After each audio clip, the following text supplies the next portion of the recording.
بسم اللہ الرحمن الرحیم قل اوحی الی انہ استمع نفر من الجن، کہہ دیجئے اے نبی کہ میری جانب وحی کی گئی ہے کہ جنوں کی ایک جماعت نے سنا۔ کس کو سنا؟ قرآن کو سنا۔ فقالوا انا سمعنا قرآنا عجبا، انہوں نے کہا ہم نے سنا ہے ایک بہت ہی دل کو لبھانے والا قرآن، یہدی الی الرشد، جو نیکی اور رشد اور ہدایت کی طرف رہنمائی کر رہا ہے۔ فآمنا بہ، تو ہم تو ایمان لے آئے۔ اس وقت بھی میں نے کہا تھا یہ لمحہ فکریہ ہے، ایک دفعہ کیا اجتماع ہے قرآن کا، اور وہ بندے کہاں سے کہاں پہنچ گئے، وہ داعی بن گئے۔ ہمارا کیا حال ہے؟ ہم نے اس معنی میں قرآن کبھی پڑھا ہی نہیں، سنا ہی نہیں۔ سنتے ہیں تو خیبر میل کی سپیڈ سے جو پڑھ رہا ہوتا قاری، 5 دن میں پورا قرآن، 6 دن میں پورا قرآن، اور اشتہار دیے جا رہے ہیں۔ یہ ہے ہمارا ریچول۔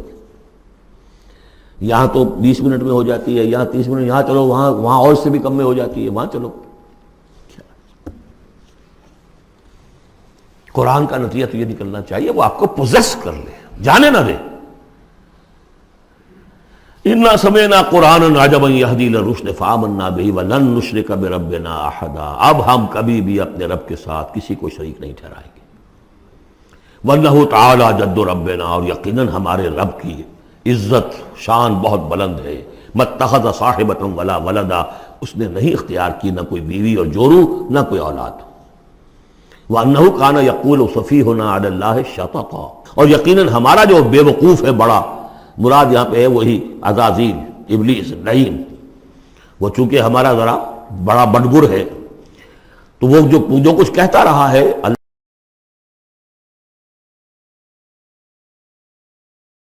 وَأَنَّا ظَنَنَّا أَن لَّن تَقُولَ الْإِنسُ وَالْجِنُّ عَلَى اللَّهِ كَذِبًا، ہم تو اس گمان میں رہے، خوش گمانی میں، کہ جن اور انسان اللہ تعالیٰ کے اوپر جھوٹ نہیں باندھیں گے، لیکن وہ بدماش تو جھوٹ باندھتا رہا۔ ہم نے اپنی شرافت میں اس کی بات کو مان لیا۔ وَأَنَّهُ كَانَ رِجَالٌ مِّنَ الْإِنسِ يَعُوذُونَ بِرِجَالٍ مِّنَ الْجِنِّ فَزَادُوهُمْ رَهَقًا، اور یہ کہ جو انسانوں میں سے مرد ہیں وہ جنات کے مردوں میں کی حفاظت پکڑتے ہیں۔ یہ ہوتا تھا ان کا طریقہ، وہ سمجھتے تھے کہ بیابان میں جو ہے جنات رہتے ہیں اور وہ ان کے جو ہیں سردار بھی ہیں، تو اب راستے نے پڑاؤ ڈالا ہے جنگل میں، تو سب سے پہلے کہتے تھے کہ ہم اس جنگل کے، اس بیابان کے جنات کی ہم پناہ میں آتے ہیں۔ اب وہ سنتے ہوں گے یہ بے وقوف، یہ آدم کی اولاد، ہمارے تو جد امجد کو نکال دیا گیا جنت سے اس لیے کہ اس کو سجدہ نہیں کیا، یہ ہمیں معبود بنائے بیٹھے ہیں، ہماری پناہ طلب کر رہے ہیں۔ لہذا ان میں اور سرکشی پیدا ہو گئی، اور اکڑ گئے کہ یہ انسان ہو کر یہ ہماری پناہ مانگ رہے ہیں، ہم سے طلب کر رہے ہیں پناہ، تو اس سے ان کے اندر اور زیادہ سرکشی پیدا ہو گئی۔ وَأَنَّهُ كَانَ رِجَالٌ مِّنَ الْإِنسِ يَعُوذُونَ بِرِجَالٍ مِّنَ الْجِنِّ فَزَادُوهُمْ رَهَقًا وَأَنَّهُمْ ظَنُّوا كَمَا ظَنَنتُمْ أَن لَّن يَبْعَثَ اللَّهُ أَحَدًا، اور دیکھو انہوں نے بھی ایسا ہی سمجھا جیسا کہ تم نے سمجھا ہوا ہے کہ اللہ کسی کو نہیں اٹھائے گا۔ اس کے 2 معنی ہیں، یعنی بعد سے بعد الموت کوئی نہیں ہے، مرنے کے بعد جی اٹھنا نہیں ہے، اور یہ بھی کہ شاید اب اللہ کسی اور کو رسول بنا کر نہ بھیجے، أن يبعث الله أحدا، اس لیے کہ 600 برس بیت چکے تھے، وہ تورات سے واقف تھے جو سورہ احقاف میں تذکرہ آیا ہے۔ فترت وہی 600 برس، اور یہ طویل ترین وقفہ تھا نبوت کا، کہ کوئی نبوت کوئی رسالت دنیا میں نہیں، تو ان کو یقیناً اس سے خیال ہوا ہوگا کہ بس اب ختم ہوا معاملہ، اب کوئی اور رسول نہیں آئے گا۔ وَأَنَّا لَمَسْنَا السَّمَاءَ، اور ہم نے ذرا ٹٹولا آسمان کو، ہم نے چاہا کچھ خبریں لے کر آئیں ذرا غیب کی۔ فَوَجَدْنَاهَا مُلِئَتْ حَرَسًا شَدِيدًا وَشُعُبًا، تو ہم نے تو پایا اس کو کہ وہ بھرا ہوا ہے سخت چوکیداری سے، اور انگارے رکھے ہوئے ہماری ہمیں کھدیڑنے کے لیے۔ یعنی یہ کہ ہمیں معلوم ہو گیا کہ کوئی واقعی وقت ایسا ہے، کیونکہ یہ سارا انتظام خاص طور پر جب کہ وہی یہ نبوت آتی تھی تو اہتمام کر لیا جاتا تھا۔ عام حالات میں کوئی بات نہیں، روح اتر رہے ہیں فرشتے، اور یہ جو ہیں یہ آگ سے بنے ہیں، وہ نوری ہیں، یہ ناری ہیں، کچھ نہ کچھ ان سے یارانہ گانٹھ کے کچھ نہ کچھ ان سے لے لیتے تھے، یا یہ کہ اچک لیا، من استرق سرقۃ، کسی نے کوئی چیز جو ہے کہیں سے لے لی۔ لیکن اب جو ہم نے دیکھا ہے آسمان کو، تو واقعی وہاں تو بڑے سخت پہرے لگے ہوئے، یعنی کوئی نہ کوئی وحی کا سلسلہ ہے اور نبوت آنی ہے، اور وہ نبوت ہمیں تو مل گئی، ہم جا کر سنائے کلام اور ہم ایمان لے آئے۔ وَأَنَّا لَمَسْنَا السَّمَاءَ فَوَجَدْنَاهَا مُلِئَتْ حَرَسًا شَدِيدًا وَشُهُبًا وَأَنَّا كُنَّا نَقْعُدُ مِنْهَا مَقَاعِدَ لِلسَّمْعِ اور ہم وہاں بیٹھا کرتے تھے، وہاں پہ گھاٹ میں بیٹھا کرتے تھے کچھ سنگل لینے کے لیے، مقاعد، مقعد بیٹھنے کی جگہ، مورچہ جہاں پہ بیٹھا جائے، ہم وہاں پر اپنے ٹھکانوں میں بیٹھا کرتے تھے۔ فمن یستمع الان، لیکن اب اگر کسی نے کچھ سننے کی کوشش کی، یجد لہ شہابا رصدا، وہ پائے گا اپنے واسطے ایک انگارہ گھات میں، میزائل پیچھا کرے گا اس کا۔ وَأَنَّا لَا نَدْرِي أَشَرٌّ أُرِيدَ بِمَنْ فِي الْأَرْضِ أَمْ أَرَادَ بِهِمْ رَبُّهُمْ رَشَدًا۔ معلوم ہوتا بہت بڑے عالم تھے یہ تورات کے جاننے والے، انہوں نے ایک ایسی عظیم بات کہی ہے یہ، ہمیں یہ معلوم نہیں کہ آیا زمین میں بسنے والے ان انسانوں کی کوئی شامت آ گئی ہے یا اللہ نے ان کے لیے کسی بھلائی کا ارادہ کیا ہے۔ رسالت آئے گی تو دو ہی نتیجے ہیں، یا تو کوئی عذاب آنے والا ہے اب، اس لیے کہ وما كنا معذبین حتی نبعث رسولا، یا تو کوئی بہت بڑے پیمانے پر انسانوں کی شامت آنے والی ہے، جیسے قوم نوح، قوم ہود، قوم صالح کا حشر ہوا تھا، وہ ویسا ہی حشر ہونے والا ہے۔ اللہ لا نظری، ہم نہیں جانتے، اشر ارید بمن فی الارض، زمین والوں کے لیے کسی شر کا فیصلہ کیا گیا ہے، ام اراد بہم ربہم رشدا، یا ان کے لیے ان کے رب نے بھلائی کا، خیر کا ارادہ کیا ہے۔ ظاہر بات ہے نبوت اور رسالت محمدی خیر پر منتج ہوئی۔ وَأَنَّا مِنَّا الصَّالِحُونَ وَمِنَّا دُونَ ذَلِكَ، اور دیکھو ہمارے اندر نیک بھی ہیں، جنات نیک بھی رہے ہیں اور دوسری طرح کے بھی ہیں، بد نہیں کہا، یہ ہے حکمت تبلیغ، بروں کو بھی برا نہ کہو، ہاں دوسری قسم کے بھی ہیں، نیک بھی ہے اور دوسری قسم کے بھی ہیں۔ کُنَّا طَرَائِقَ قِدَدًا، ہم تھے مختلف راستوں پر جو کہ ایک دوسرے سے پھٹے ہوئے تھے۔ یہ قددہ جو آیا تھا نا، قدت قمیصہ، پھٹ جانا قمیص کا۔ وَأَنَّا ظَنَنَّا أَن لَّن نُعْجِزَ اللَّهَ فِي الْأَرْضِ وَلَن نُعْجِزَهُ هَرَبًا، اور ہم نے یہ جان لیا کہ ہم اللہ کو عاجز نہیں کر سکتے، ہرا نہیں سکتے، نہ زمین میں بھاگ کر، اور ہم کہیں بھاگ کر اور زمین میں اللہ کو شکست نہیں دے سکتے، اس کی پکڑ سے نکل نہیں سکتے۔ وَأَنَّا لَمَّا سَمِعْنَا الْهُدَىٰ آمَنَّا بِهِ، اور ہم نے تو جب وہ ہدایت سنی، الہدا سنا، اس کی استماع ہم نے کیا، ہم تو اس پر ایمان لے آئے۔ فَمَن يُؤْمِن بِرَبِّهِ فَلَا يَخَافُ بَخْسًا وَلَا رَهَقًا، تو جو کوئی بھی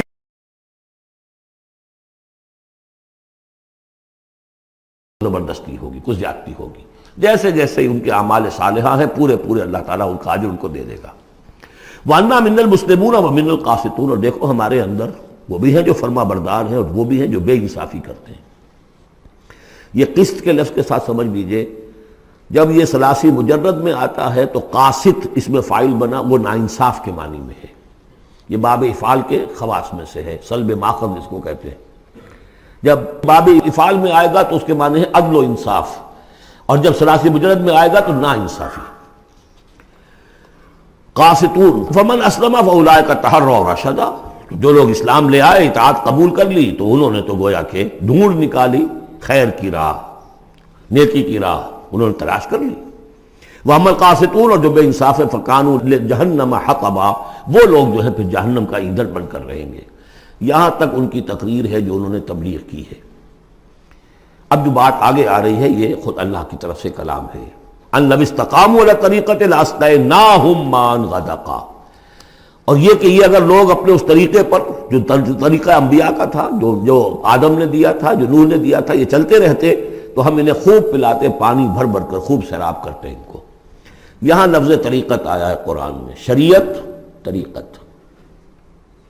ثم جعلناک علی شریعت من الامر، شریعت اور یہ طریقت، دونوں کا مفہوم ایک ہے، طریقہ اور شریعت، لیکن یہ کہ اس کا استعمال ہو رہا ہے کہ شریعت سے مراد لی جاتی ہے جو دین کی کا قانون ہے، اس کے ظاہری پہلو، قانونی پہلو، اور طریقت اسی کے باطنی پہلو کا نام ہے، کہ ایک نماز ہے، وضو کیسے کرو گے، کیا فرائض ہیں، کیا نوافل ہیں، کیا کام رہ گیا تو وضو نہیں ہوا، یہ شریعت بتائے گی، یہ آپ کو فقیہ بتائیں گے، یہ آپ کو مفتی حضرات بتائیں گے۔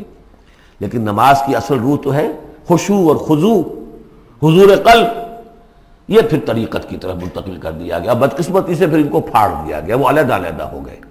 یہ سب چیزیں یکجا ہونی چاہیے تھی، اور جو ہمارے اولین صوفیاء ہیں وہ بہت بڑے عالم بھی تھے، ایسے نہیں تھے کہ صرف صوفی تھے، وہ بہت بڑے مفتی بھی ہوتے تھے، بلکہ اولین کیا اس دور میں بھی جو میں نے آپ سے بتایا تھا کہ قاضی ثناء اللہ پانی پتی رحمۃ اللہ علیہ، وہ مفتی بھی ہیں، مفسر بھی ہیں، محدث بھی ہیں، اور بہت بڑے مرشد بھی ہیں، میرزا مظہر جانے جانا شہید کے خلیفہ ہیں، اور یہ سب شیخ احمد سرہندی رحمۃ اللہ علیہ کا جو سلسلہ ہے، سلسلہ مجددیہ نقشبندیہ، اس کے بزرگ ہیں۔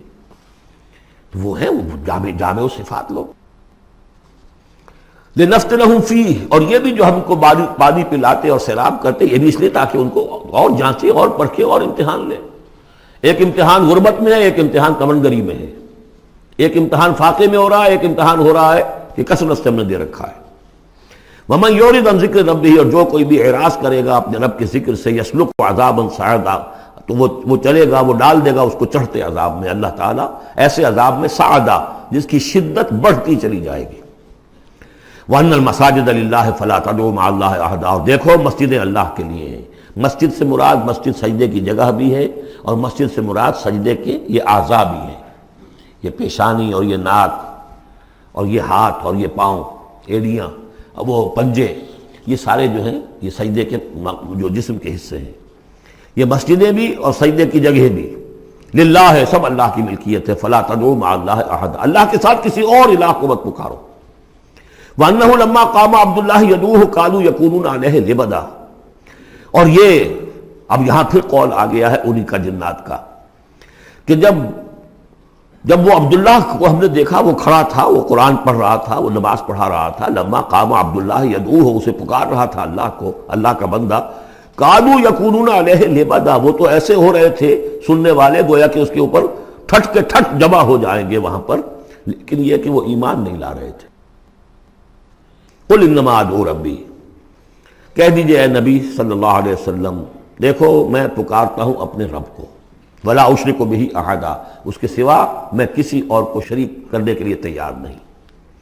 قل انی لا املک لکم ضرا ولا رشدا، کہہ دیجئے مجھے کوئی اختیار حاصل نہیں ہے تمہارے لیے، نہ کسی نقصان کا اور نہ کسی راہ پر لانے کا، میں تمہیں ہدایت نہیں دے سکتا. وہ آیت یاد کر دیجئے، انک لا تہدی من احببت ولکن اللہ یہدی من یشاء، اے نبی آپ ہدایت نہیں دے سکتے جسے بھی چاہیں، وہ تو اللہ ہی ہدایت دیتا ہے جس کو چاہتا ہے. قل انی لن یجیرنی من اللہ احد ولن اجد من دونہ ملتحدا، کہہ دیجئے میں ہرگز نہ پاؤں گا کہ مجھے اللہ کے سوا کوئی پناہ دے سکے. یجیرنی من اللہ احد، اللہ کی پکڑ سے بچانے کے لیے مجھے کوئی پناہ دے سکے میں نہیں پاؤں گا. ولن اجد من دونہ ملتحدا، اور اللہ کے سوا میں کہیں جو ہے کوئی اپنا سر چھپانے کی جگہ نہیں پاؤں گا. الا بلاغا من اللہ،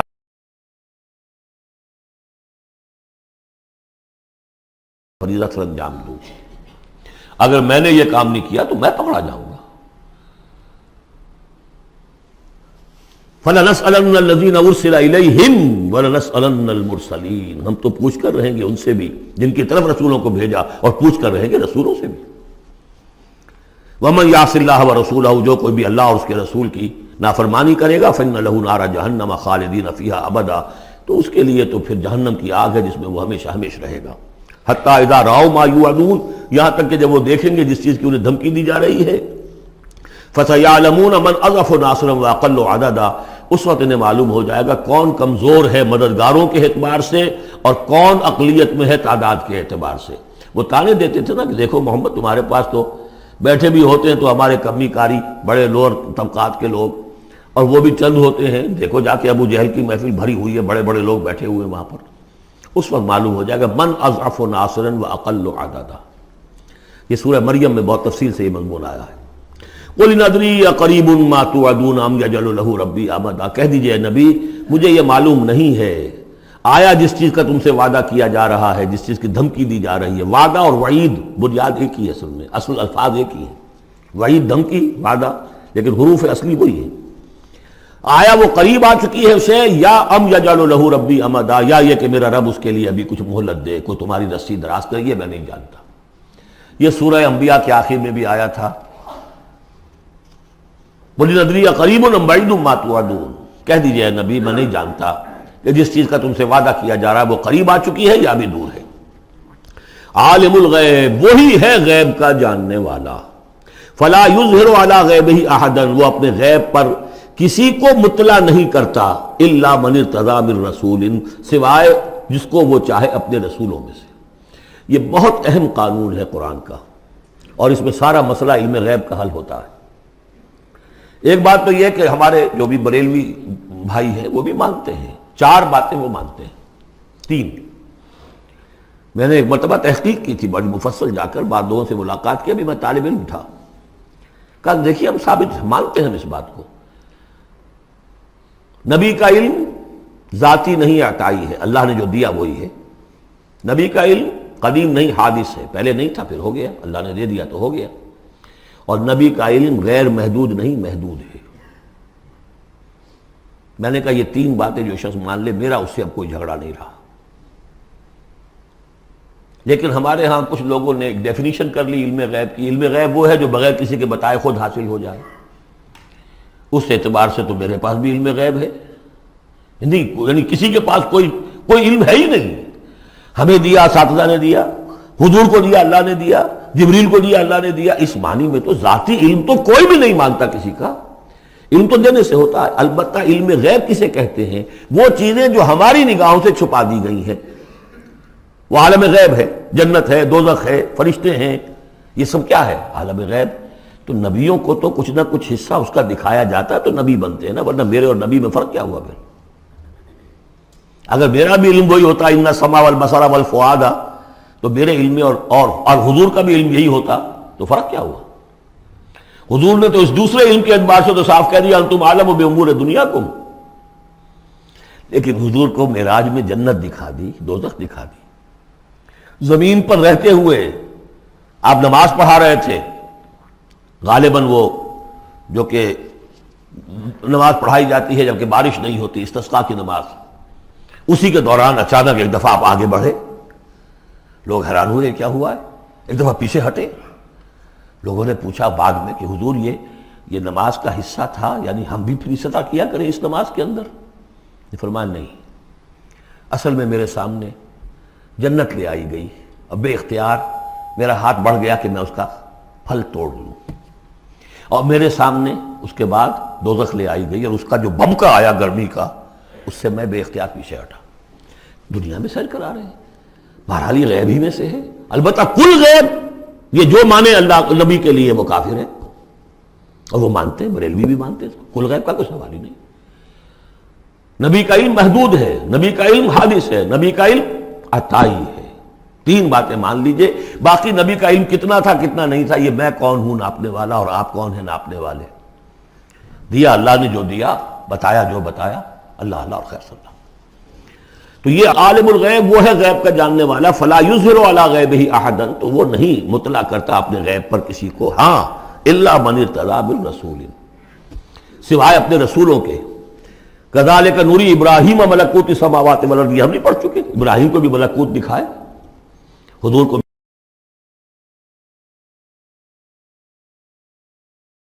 من بین یدیہ ومن خلفہ رصدا، جس کو رسول بناتا ہے، غیب کی خبریں دیتا ہے، پھر اس کے آگے اور پیچھے وہ اپنے باڈی گارڈ رکھتا ہے، چوکیدار رکھتا ہے. یسلک من بین یدیہ، اس کے سامنے بھی، ومن خلفہ ہی، پیچھے سے بھی چوکیدار، حفاظت کرنے والے. لیعلم ان قد ابلغوا رسالات ربہم، تاکہ یہ بات بالکل واضح ہو جائے کہ انہوں نے واقعتاً اپنے رب کے پیغامات پہنچانے کا حق ادا کر دیا. جیسا کہ حضور نے پوچھ کر جواب لیا تھا، انا نشہد انک قد بلغت الرسالۃ وادیت الامانۃ وکشفت الغمۃ ونصحت الامۃ، ہم گواہ ہیں حضور. واحاط بما لدیہم، اور اللہ تعالیٰ جو کچھ ان کے پاس ہے سامنے سب کا احاطہ کیے ہوئے ہے. واحصا کل شیء عددا، اور ہر شے کی اس کی جو انوینٹری ہے وہ بڑی مکمل ہے، کوئی چیز وہاں سے غائب ہونے والی نہیں ہے. ہر ایک کا عدد کے ساتھ حساب کتاب کا اس نے رکھا ہوا ہے.